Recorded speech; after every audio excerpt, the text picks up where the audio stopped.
aviation industry watchdog in India has sounded an alert, adding to woes of not only Boeing but also Indian carriers and possibly Indian flyers. This is specifically for Boeing 737. DGCA has asked for all flight crews to be informed of possibility of jammed rudder, all operations to conduct safety risk assessments and to discontinue Cat 3B landing until further notice. So what does this mean really? According to experts, auto landing operations are likely to be hit, especially in winter, because discontinuing Cat 3B landing means no landing in low visibility fog impacted areas, and this could directly impact you and I. Could also impact controlling aircraft direction after landing. But why has this warning been sounded? This is after the US National Transport Safety Board launched a probe on the February 6th United Airlines mishap when the United Airlines Boeing 737 MAX 8 faced issues. Stuck rudder pedals were experienced during landing. Pedals were first stuck in neutral position. Later, the rudder pedals began to operate normally. And there have been similar instances also reported from the Boeing series as such, and other instances as well. Now, based on which, India's aviation watchdog has issued a warning in India, an alert and advisory. Air India Express, Akasa, SpiceJet, Indian Air Force used Boeing 737, but the advisory is for both B737NG and MAX models. SpiceJet, though, has said none of its B737NG aircraft are going to be impacted. We are going to be looking at what this means for flyers across India. Devesh Agarwal joins us, who's a chief analyst with the Bangalore Aviation.com. Ajay Avtani, who's an editor for Live from Lounge.com, and Captain Sanjay Karve, who's an aviation expert. Thank you very much, all three of you, for joining us. Well, first to you, Devesh Agrawal, before we get into the technicalities of what this means, what is a pedal, what does it do, what does a rudder do, so on and so forth. My first question to you: how must Indian flyers and how must Indian carriers be looking at this warning that has been issued? Could you give us the larger picture? Hi, Sneha. Thank you for having me. See, this rudder issue, to quickly explain, it is, a movable piece in the tail. So it kind of makes the plane go along one axis. As you know, the plane flies in three axes. So one is roll, one is up, down, and the other one is kind of left to right. Now, the rudder is controlled by a unit called the PCU. It's basically a power control unit. And Boeing has had this problem almost, I think, 30 years ago. Back in the 1990s, there were two fatal crashes, one, I think, involving United Airlines. Right. That's right. Yes. And subsequent to that, the problem was traced specifically to this power control unit and some valves that used to get stuck inside it. And a design change was carried out, and the problem was solved. Obviously, there is some, because the same power control unit is also used on the 737 MAX series also. So there is an issue now again cropping up with these power control units. So the NTSB, which is the National Transportation Safety Board, which is a completely independent agency, unlike the FAA, which is more like our DGCA. That's right. So they conducted an investigation post, the runway exit of the, I think, United 737 at Houston. So basically, they have issued an emergency airworthiness directive. That means essentially it's an instruction to all operators of the Boeing 737 saying that you need to do these steps to inspect the units and take certain corrective actions if certain parameters are met. And so it is very, how would I use the word? It's routine in the sense flyers should not, I would say, please do not panic about it. go about things as it is. This is the appropriate authorities. We know the NTSB and the FAA are very competent organizations. And if they take certain steps, they are doing it with a Right. lot of technical knowledge, a lot of technical background. The fact that this report has come almost 6 months after the incident kind of also goes to show you the level of investigations, and I'm very sure engineering testing and all that would have been carried out to determine the fault, number one, and then more importantly, what are the corrective actions to ensure that the fleet is safe. The 737 is one of the most widely, if not the most widely used aircraft in the world. So the government agencies within the United States, as well as other civil aviation authorities across the world, are not going to take this, lightly. They will treat it Right. with the necessary seriousness, but passenger safety, I'm very sure, will not get compromised. Right. Captain Sanjay Karve, if I can come to you, and as Mr. Devesh Agarwal was explaining right now, this comes almost 6 months later, once the investigation was logged, since the incident. Captain Sanjay Karve, now, you know, is it correct to say at this point, we don't know how much of the Indian aviation industry uh, is going to be affected, because you have the SpiceJet that has gone up to say that none of its aircraft is affected. We don't know what the situation in the other with the other domestic carriers is going to be. So, one, is it fair to say at this point we don't have a clear picture of how much of the Indian aviation sector is going to be affected with this? Another important question that I want to ask is, what does this mean for the season that's coming up, the festive season that also, of course, coincides with pollution, with smog and the winter, and what seems to be yearly delays now? Thanks, Neha. You have put up two very vital questions. As to, we are really not certain as to how many of the Indian registered aircraft are affected by this.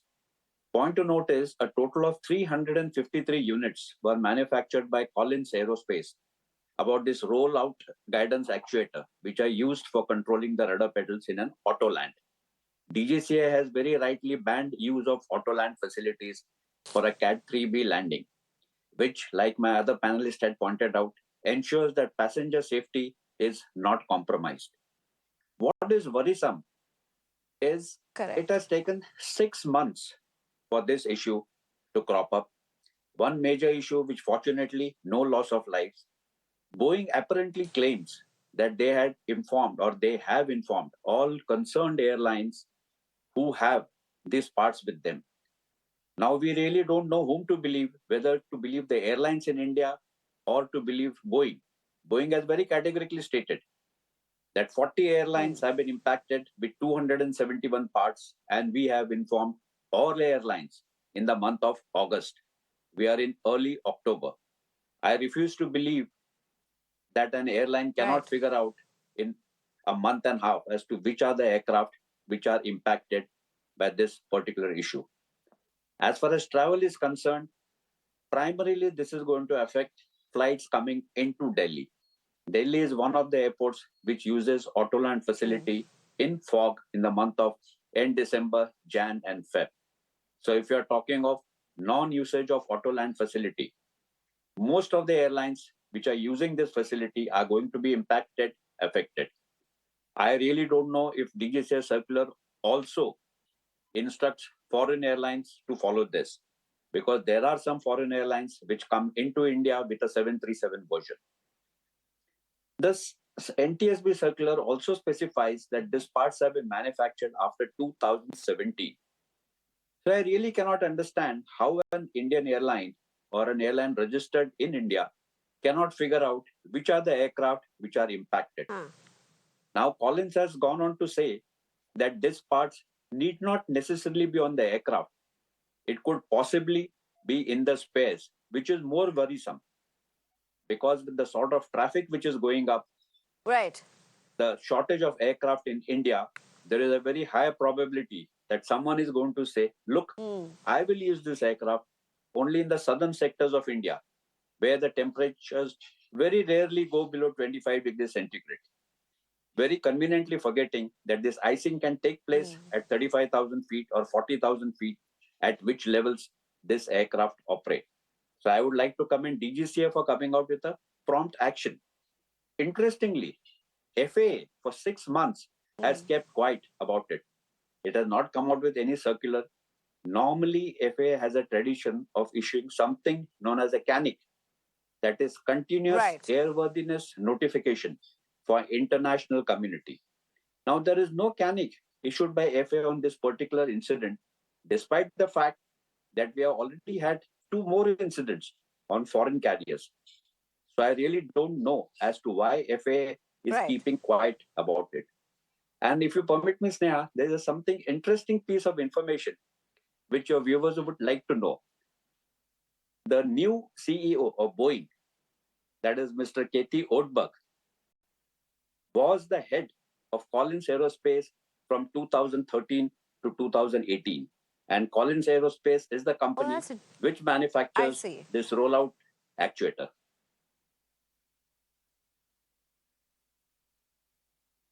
That's interesting. In fact, even I did not know about this. That's a very interesting piece of information. Ajay Otani, if I can come to you, how do you see, since you are also privy to domestic carriers, how do you see them prepare for a situation like this with an advisory like this? How are they looking at the months ahead? So, Sneha, I think first let's clarify one thing. Given this is again an issue that's impacting a Boeing aircraft, this is not something that was a choice that Boeing made. So this is not like one of the earlier other 737 issues where Boeing really kind of made the wrong choices and hence some things happened. Because a lot of people get terrified when they hear the Boeing 737 MAX or the Boeing 737 aircraft is involved. Second, like we True. know that only about 300 aircraft globally are affected by this issue, right? So this is second-hand information, but I think SpiceJet has already clarified they don't have any. Akasa, we don't know at this point of time. And That's through right. some other That's journalist right. friend of, I heard that Air India Express has about 5 aircraft, which have this component installed on them, this specific component. So I think this problem is very much contained at this point of time. Okay, and while I'm not privy to the exact language of what the DGCA notified today, I would imagine if these, at least in the current situation, if these 5 aircraft are, used more carefully and not to be sent to Delhi, for example, I think a lot of the uh, trouble with respect to these aircraft will be, controlled. Rest, obviously, at some point in time, hopefully sooner than later, a fix will also come out now that we know that this issue exists. But at this point of time, I would imagine the airlines can only do what the DGCA tells them to do, which obviously is guided by what Boeing, the FAA, and the NTSB will come out with. So at this point of time, That's I would right. In fact, imagine Captain they Sanjay can. Karve. All right, go ahead. Go ahead. Finish your sentence, please, Ajay Avtani. Yeah, I was saying at this point of time, they've been given a list of things to do to prepare their crew. There is enough time for the crews to be prepared at this point of time for the fog season in Delhi. And I would imagine they'll obviously go through those training and training processes. And as long as I would imagine these 5 aircraft, at least are the ones that we know of, Okay. are kept in check from being in trouble, uh, we hope that everything works out fine. Okay, Devesh Agarwal, very quickly, if I can come to you. Now, you had two different perspectives. One, Ajay Avtani, who says the problem is largely contained. Captain Sanjay Karve, who says it's not just about flights coming into Delhi. This is a concern for flights that may be flying across the country. My other big question is, let's look at what, and we have been discussing this over the last few months, for that matter, with you as well. The aviation sector in India is not at its best at this point. You have a lot of crew issues, including the pilot issues, and then you have advisory that comes out in this manner. There are already concerns about rosters, about training, about staffing, so on and so forth. It's an endless discussion that we seem to have every now and then. And with that, you have a series of instructions, trainings possibly, that need to be now revamped into it, coming into this season. It looks very complex. Of course, as flyers, we may not be privy to how this functions, but do you see this as an issue that is largely contained? No, see, the NTSB has found the reason. In fact, if your viewers go and just Google it and say NTSB report 737 United Houston, you will be able to read the detailed NTSB report. And there is a very clear thing at the end. They were able to simulate the problem, and the problem essentially relates to temperature, just like it did about 30 years ago. But at that point, it affected a slightly different portion of the rudder.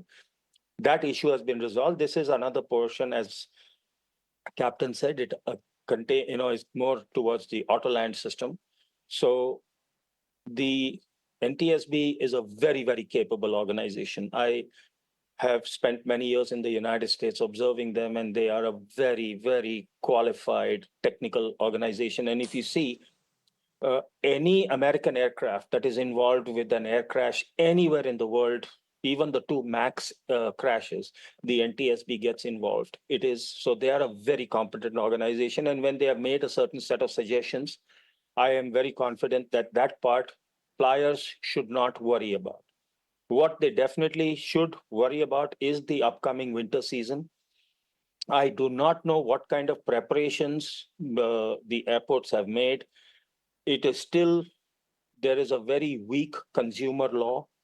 And unfortunately, our administration and our political leadership is more concerned with populism, saying, oh, we want to make fares affordable and this and that, when in fact they should be focusing on macro level policies that promote infrastructure growth, policies that promote my aircraft are going to continue to fly when there is a fog season. They are going to continue to fly, when there are certain calamities. These are the issues, in my opinion, that even you in the media should start focusing on now, so that we are forcing the government and the airports and the airlines to be better prepared for the winter fog season. Okay, let's just start with that now itself. Captain Sanjay Karve, I'm told we just have 2 minutes more left. I just very quickly want to ask. So, I mean, from what the DGCA has said, it's asked for to discontinue CAT 3B landing until further notice, which also means that auto landing operations, specifically in winter, is going to be impacted. No landing in low visibility is also going to be impacted. Fog-related landing, all of these things. While the whole concerns around Boeing is just one part of the discussion, it just seems with what we are looking at right now, it's going to be a tough phase ahead. Because correct me if I'm wrong, even in the last winter season and even during the monsoon season, when there was delay of several flights due to heavy rainfall, this CAT 3B was a crucial factor in all of them. So are we looking at possibly some very turbulent flying times, to use it very loosely? I agree with you, Sneha, but this will be more applicable to flights coming into land in Delhi. And obviously, it is going to affect flights departing out of Delhi also. But one thing which we must be rest assured is that the passenger safety will not be compromised, because if you cannot auto land, the aircraft will be positioned somewhere else. And this particular actuator comes into play only during auto landing. And DGCA has very rightly said that no auto land will be used till this issue is resolved. So that is something as an Indian consumer or an Indian air traveler should not get worried about. But yes, he should be prepared for tough times ahead at Delhi airport. And like it was pointed out, we need to look at the basic infrastructure before expanding aviation. We are in a hurry to expand without building up sufficient infrastructure. Right. We're totally out of time. Devesh Agarwal, Ajay Avtani, as well as Captain Sanjay Karve, thank you very much for breaking this down for us. Thank you, Sneha. It's time for a short break. On the other side, my colleague Shreya Upadhyay brings you all the latest.